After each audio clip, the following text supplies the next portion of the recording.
Well दोस्तों, आप जो मेरे पीछे देख रहे हैं ये कोई नॉर्मल चार्ट नहीं है, ना कि ऐसा समय है जब इतनी रेडनेस मुझे आपको दिखाने की जरूरत पड़ती। देखिए, क्रिप्टो जगत में या पूरे स्टॉक मार्केट के जगत में कुछ ऐसा हो रहा है जो नहीं होना चाहिए। यानी ना कोई प्राइस एक्शन, ना कोई प्राइस फॉरकास्ट, कुछ भी ऐसा नहीं हो रहा है जिसकी वजह से आप ये कह सकते हो कि मार्केट गिर रहा है। तो एक्चुअल में रीजन क्या है? एक्चुअल में रीजन सिर्फ और सिर्फ एक कंट्री है। जैसे आपने सुना होगा कि जब अमेरिका छींकता है तो पूरे के पूरे इकोनॉमी को, पूरे के पूरे वर्ल्ड की इकोनॉमी को बुखार आ जाता है। ये बहुत बड़ा कहावत है और ये चीज आज आपको देखने को मिल रहा होगा। हालांकि हम इस वीडियो में पूरा डिस्कस करेंगे कि कैसे ट्रंप ने पूरी की पूरी इकोनॉमिक एक्टिविटीज को हिला कर रख दिया है, कैसे स्ट्रेटेजिक क्रिप्टो रिजर्व के बाद भी बिटकॉइन, अडा क्रैश कर रहे हैं, XRP क्रैश कर रहा है, इथेरियम अभी तक के सबसे लोवेस्ट एंगल पे आ चुका है, और अपना प्लान आगे के लिए क्या होना चाहिए। अभी आप मेरे स्क्रीन पर देख रहे होंगे तो आज के कुछ दिन पहले, यानी एक दिन पहले रात को आता है एक बहुत बड़ा अनाउंसमेंट। ये वाली कैंडल्स आप देखो, ये कैंडल्स कब बनी थी? जब फाइनली वो दिन आया कि ट्रंप ने बोला कि भाई साहब अब तो हम क्रिप्टो के स्ट्रेटेजिक रिजर्व बनाएंगे। स्ट्रेटेजिक रिजर्व का मतलब कि अब जो भी गवर्नमेंट बॉडीज हैं, बैंक्स हैं, जैसे फॉरेक्स रिजर्व होता है ना, जैसे गोल्ड रिजर्व होता है, फॉरेक्स रिजर्व होता है, उसी तरीके से इन्होंने बोला कि हम डिजिटल रिजर्व्स बनाएंगे और हम चाहते हैं कि अमेरिका को ग्रेट अगेन बनाएं। लेकिन समस्या यह है कि सिर्फ एक अमेरिका के करने से सब कुछ तो होगा नहीं।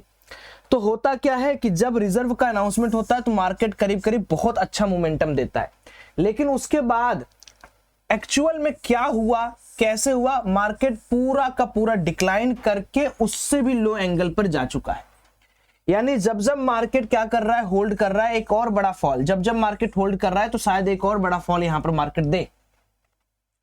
तो ये क्यों हो रहा है? इसके पीछे कई सारे रीजंस है, लेकिन रीजंस को जानने से पहले एक चीज समझना कि एक सबसे बड़ी खास बात भी है जो आपको यहां पर माइंड करना चाहिए दोस्तों। वो ये है कि अगर आप एज अ इन्वेस्टर हो तो भी आपके लिए बहुत पीक टाइम है, और अगर आप एज अ ट्रेडर हो तब तो आपके लिए गोल्डन एरा है। एज अ ट्रेडर आपको क्या चाहिए? आपको चाहिए कि सौरभ भाई हमको वोलेटिलिटी दे दो, हमको प्राइस मोमेंटम दे दो। अगर मैं साइडवेज मार्केट में आपको लाकर छोड़ दूं, आपको हो गया यार ये तो बकवास मार्केट, यहां तो मजा ही नहीं आ रहा है। तो एज अ क्रिप्टो ट्रेडर आप लॉन्ग करके भी पैसा कमाते हो, आप शॉर्ट करके भी पैसा कमाते हो। इसीलिए मैंने कभी भी आपको इस बारे में सलाह नहीं दिया है कि आप कोई भी चीज स्पॉट के रूप में होल्ड करो। स्पॉट मतलब कि आप जैसे एक शेयर खरीद रहे हो, वो काम नहीं करना है, क्योंकि उसमें फ्लैट 30% का VDA टैक्स है। तो क्या करना है आपको? सिंपल फ्यूचर ट्रेडिंग करो। और फ्यूचर ट्रेडिंग करने के लिए मैंने आपको हर बार बोला है कि आप लेवरेज 1:1 कर दो, 1:2 कर दो, 1:5 कर दो होल्डिंग के लिए भी। और ये पूरा का पूरा साइकिल चल रहा है, या कैसे करना है फ्यूचर ट्रेड, इसके लिए मैंने आपको प्लेटफॉर्म भी बताया है, जिसका लिंक मैं अपने डिस्क्रिप्शन बॉक्स में डाल दे रहा हूं, ताकि अगर आप में से कोई भाई लोग अभी मेरे साथ नहीं जुड़े हैं तो जुड़ जाए। देखो, समस्या यह है कि अगर आप आज नहीं जुड़ोगे तो कल मार्केट कहां चला जाएगा, इस चीज से आप वंचित रह जाओगे। जैसे सेलिंग में भी हम लोगों ने पैसा बनाया, बाइंग में भी हम लोगों ने पैसा बनाया। अभी मैं आपको एक एक चीज दिखाता हूं। तो सबसे पहले लिंक डिस्क्रिप्शन बॉक्स में अवेलेबल है डेल्टा को, वहां जाके अकाउंट सेटअप करो, ट्रेडिंग करना स्टार्ट करो फ्यूचर ट्रेडिंग पे। अब पहले देख लेते हैं कि क्या चीज हुआ। आप इस चार्ट को जरा गौर से देखना। ये चार्ट मैंने कल अपने ग्रुप में या अपने ITN ट्रेडर ऑफिशियल वाले चैनल पे पोस्ट किया था, जहां पर आप जाके इसको देख सकते हैं। ये दोस्तों ना आज तक का सबसे बड़े इवेंट का ग्राफ है, चाहे वो वार हो, युद्ध हो, कोविड हो, बहुत बड़े से बड़ा वार हो, लेकिन आज तक किसी भी ऐसे आउटकम ने इतनी बड़ी वॉलेटिलिटी क्रिएट नहीं करी जितनी कि ट्रंप भाई साहब ने रातों रात कर दी।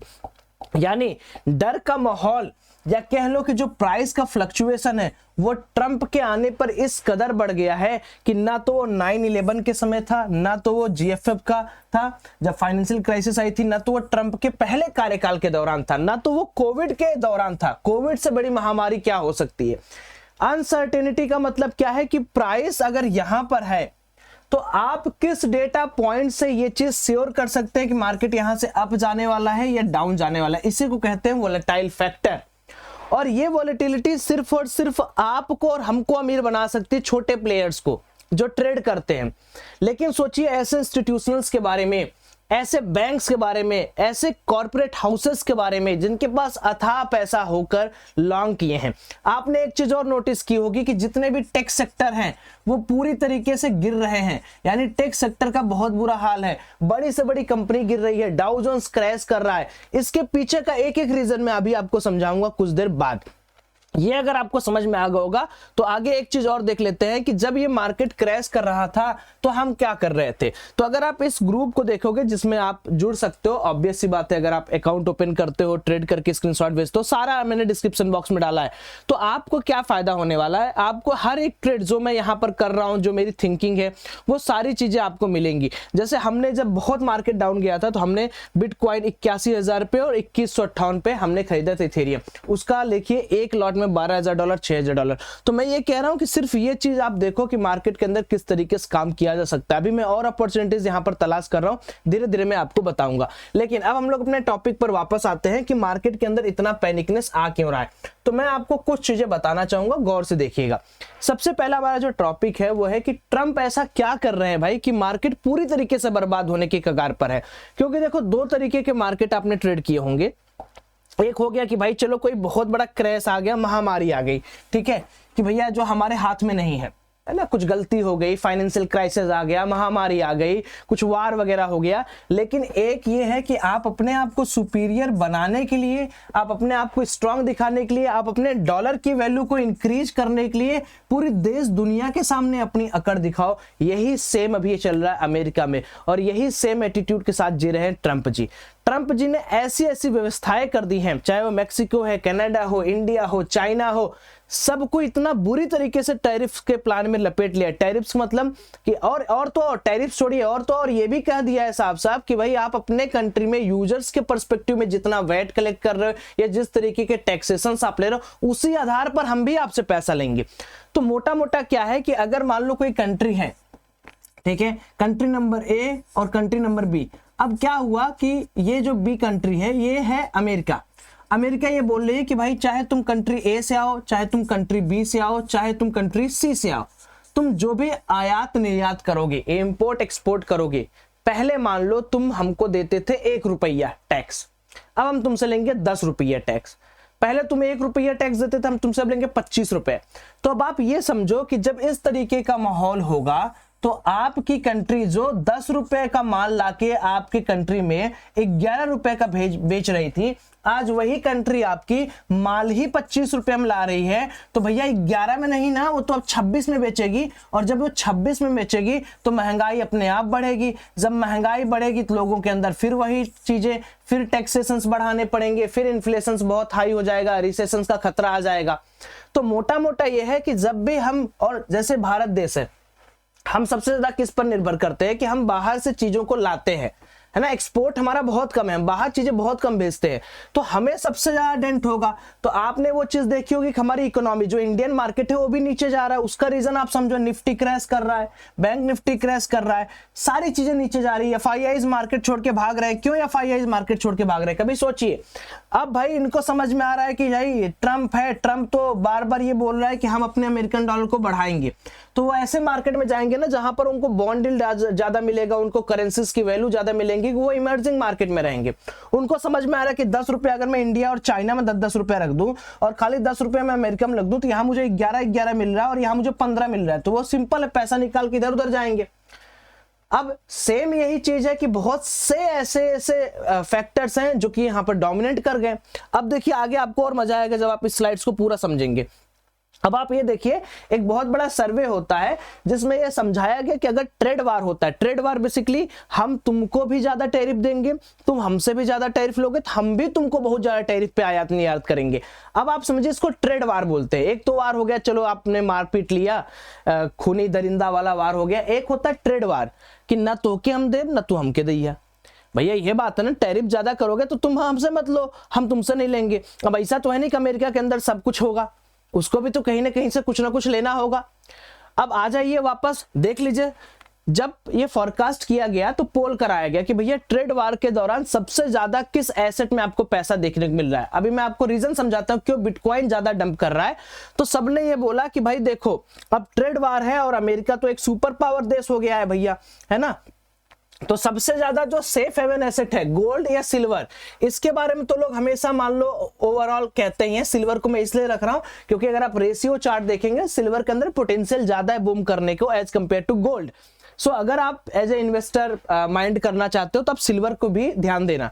लोगों ने कहा कि भाई ऐसी स्थिति में अगर ट्रेड वार जैसा सिचुएशन बनता है तो हमारा गोल्ड जो है वो सुपर हिट होने वाला है पैसे के मानने में, रिटर्न देने के मामले में, है ना, अच्छा परफॉर्म करेगा। उसके बाद अमेरिकन डॉलर। अमेरिकन डॉलर कहां से आ गया भाई? क्योंकि यहां पर ट्रंप खड़े हैं और ट्रंप का बेसिक एक ही बात है कि भाई डॉलर की वैल्यू बढ़ाओ, बाकी सारे लोग। और आपको याद होगा ट्रंप ने ब्रिक्स कंट्रीज को भी धमकाया था कि अगर आपने कोई और करेंसी अमेरिकन डॉलर के अलावा लाई तो हम आपके साथ कोई भी संबंध नहीं रखेंगे। ये सब नौटंकी चल रही है। उसके बाद 30 ईयर ट्रेजरीज बॉन्ड या बॉन्ड कह लो, डिबेंचर्स कह लो, कि भैया अगर बॉन्ड में आपका पैसा है, गवर्नमेंट बॉन्ड में आपका पैसा है तो आपका पैसा बढ़ेगा या अच्छा है।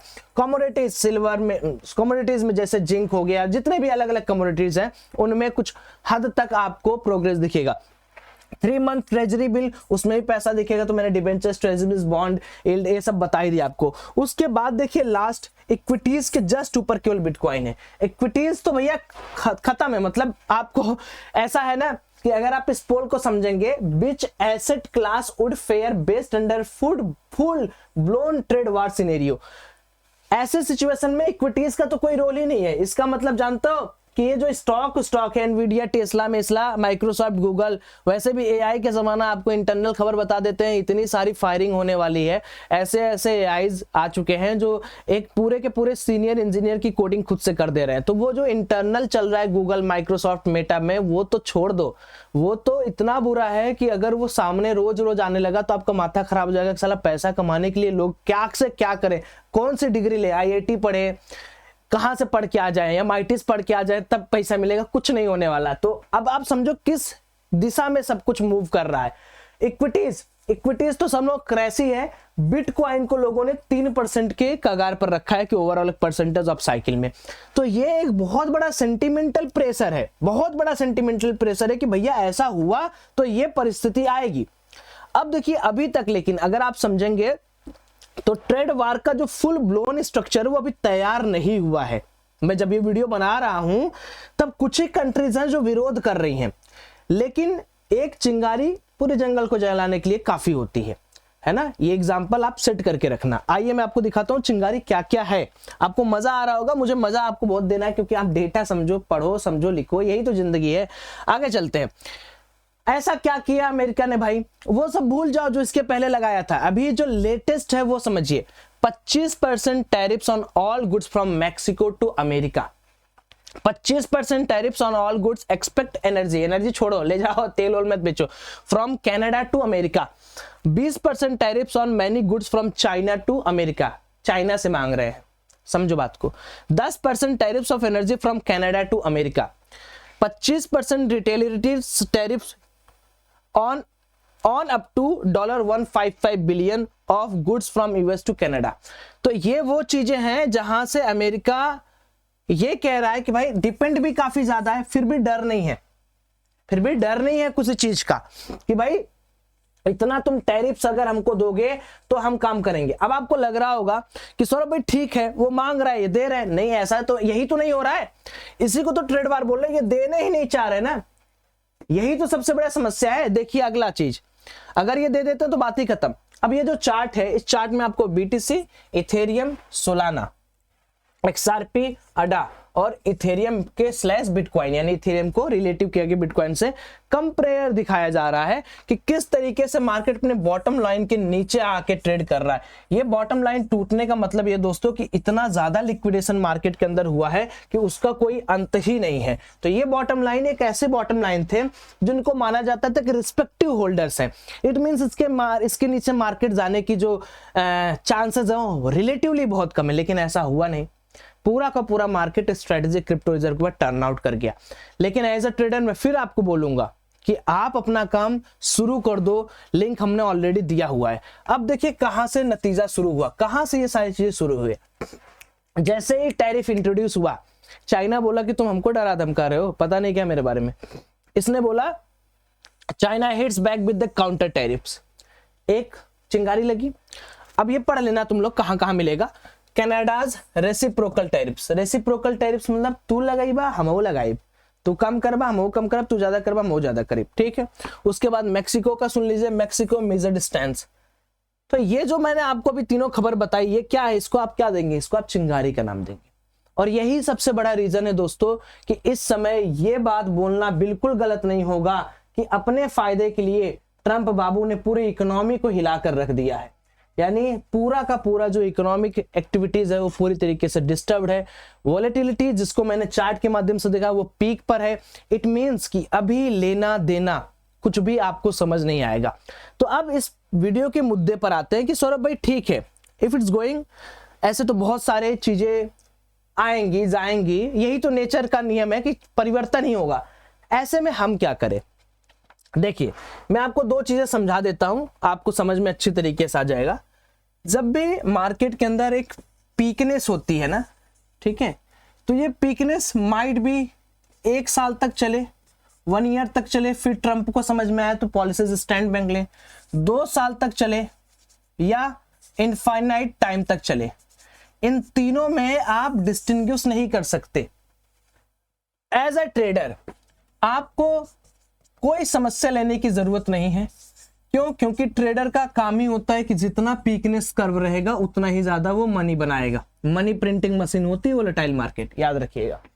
लेकिन एज ए इन्वेस्टर दोस्तों, चाहे आप इंडियन मार्केट के अंदर इन्वेस्टर हो, यूएस मार्केट के अंदर हो, गोल्ड इन्वेस्ट करो, बिटकॉइन इन्वेस्ट कर रहे हो, मैं आपको ये बोलूंगा कि आप अपने जितने भी एलोकेटेड एसेट है उसमें से सबसे पहले उन एसेट्स को छांट दीजिए जो रिएक्शन बेसिस पर काम करते हैं या जो हाइप बेसिस पर काम करते हैं। बहुत सारे लोग ऐसे ऐसे मीम कॉइन्स को अभी भी लेकर रखे हैं जो डेक्स प्लेटफॉर्म पर रजिस्टर्ड है, जिनका ना कोई सर है ना कोई पैर है। तो ऐसे सिचुएशन पे जब मार्केट वोलेटाइल होता है तो ऐसे स्टॉक्स, क्रिप्टो या ऐसे मीम कॉइन्स सबसे ज्यादा पिटते हैं जिनका ना कोई सर है ना कोई पैर है, बस वो एक हाइप पर आए हैं। दूसरी चीज, आप सिंपली फंडामेंटल्स कॉइन्स को होल्ड करिए। फंडामेंटल्स कॉइन्स मतलब क्या होते हैं? जो किसी प्रोजेक्ट बेसिस पर काम कर रहे हैं, जैसे bitcoin, ADA, XRP, Ethereum, Solana, wild coin, ये सब प्रोजेक्ट बेसिस पर काम कर रहे हैं और मार्केट में उनकी सप्लाई जो है वो रेगुलेटेड है, मार्केट में सप्लाई उनकी रेगुलेटेड है। तीसरी चीज, जो भी आपका एलोकेटेड फंड है दोस्तों, उस फंड को यूज करना सीखिए। यानी ये देखिए, ये डीप कहां तक जाएगी? ये डीप 70,000 तक जाएगी? पता नहीं। ये डीप यहीं से वापस होके 85 चली जाएगी? पता नहीं। यहीं से होके 130 चली जाएगी? पता नहीं। यहीं से होके 60 चली जाएगी? पता नहीं। तो जब पता नहीं है तो इसका मतलब क्या है कि मार्केट के अंदर इतनी वोलेटिलिटी है कि मार्केट क्या कर रहा है, प्राइस बिहेवियर को फॉलो नहीं कर रहा है, जो कि बहुत आम बात है। जब भी मार्केट एक वोलेटाइल सिचुएशंस होता है या कुछ ऐसे एक्सटर्नल फैक्टर्स होते हैं, चाहे वो ट्रंप हो या ट्रेड वार हो या कोविड हो या फाइनेंशियल क्राइसिस हो, किसी को कुछ नहीं पता कि where market is going to make the bottom. तो ऐसी सिचुएशंस में आप जो एलोकेटेड फंड है उनका सही इस्तेमाल करिए, मनी मैनेजमेंट करिए। आप एक परसेंटेज ऑफ डिप को एक रेफरेंस पॉइंट सेट करिए। जैसे आपने x रुपीस का इन्वेस्टमेंट किया जब मार्केट 10% पर गिरा, अगेन 10% का आपने या समझो 5%, अगेन 5%, अगेन 5%, तो 5% का जो मनी फ्लो है ये आपका बेस रेफरेंस हो जाएगा। ऐसे में जब मार्केट और गिरे तो फिर आप x रुपीस इन्वेस्ट करो, फिर आप x रुपीस इन्वेस्ट करो। ये होता है मार्केट के अंदर टिके रहने का तरीका। एंड अगर आप ये सोच रहे हो कि सौरभ भाई यार यहां करने के बाद तो मैं राजा, यहां करने के बाद राजा, ऐसा नहीं होगा। जब भी मार्केट आपको बहुत ज्यादा पैसा देना चाहेगा तो आपको इतना झेलाएगा कि आप बार बार सोचोगे काश में मार्केट के अंदर से हट गया होता। लेकिन दोस्तों याद रखिएगा, अगर आपने मनी मैनेजमेंट और बेस रेफरेंस अपना सेट कर लिया कि मैं 10% पे और ऐड करूंगा, 5% पे, एज ए इन्वेस्टर, ट्रेडर के बारे में तो कुछ है ही नहीं भैया, ट्रेड करो आराम से, तो आपको कोई नहीं मार्केट के अंदर हराने वाला है। Okay, now coming to the base point कि मार्केट के अंदर देखो ये सारी चीजें चल रही है, मार्केट इस तरीके से काम कर रहा है, मार्केट के अंदर के स्ट्रक्चर आपको पूरी तरीके से ऐसे दिख रहा होगा, गोल्ड भी बहुत तेज भाग रहा है। बाकी जैसे भी होगा धीरे धीरे मैं आपको अपडेट दूंगा। लेकिन उसके पहले दोस्तों मैं यही जरूर बोलूंगा कि आप लोग पक्का से पक्का क्या करो, आज के दिन ही ये चैनल ज्वाइन कर लो, इसका लिंक है, और डेल्टा इंडेक्स अकाउंट जरूर खोल लो ताकि मैं आपको एडवांस ग्रुप में ऐड कर दूं। कैसी लगी वीडियो बताइएगा जरूर कमेंट सेक्शन में। घबराना नहीं है, सिर्फ और सिर्फ अपने टाइम का वेट करना है। ट्रेडर हो तो ट्रेड करो, इन्वेस्टर हो तो बेस रेफरेंस मान के ऐड करो, क्योंकि पैसा तो ऊपर ले नहीं जाओगे ना, यही रखना है। बाय, जय श्री राम, लव यू।